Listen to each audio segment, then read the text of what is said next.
Modum uçuş gelip boz. Düştüm senin eline. Bebeğim bu bir rastlantı. Sanki elim elimde. Her şeyimi sana adadım. Olsaydın hep benimle. Kayboldum gözlerinde. Gezeledim şehirde. Sigara asla yaşantım yerinde. Düşüyorsun bana aslında kafam benimden. Buram buram dönüyor, kafam yerine gelemiyor. Sönüyor ateşim her gece, üstüne düşemiyor. Sigara asla yaşantım yerinde.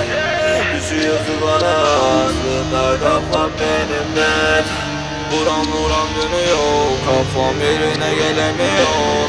Sönüyor ateşim her gece, üstüne düşemiyor.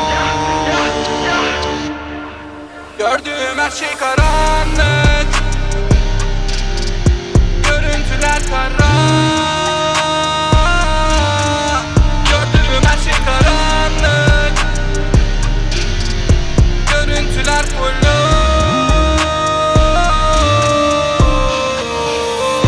Ben direkt isterim alırım ha. Sürtükler yakama yapışır ha.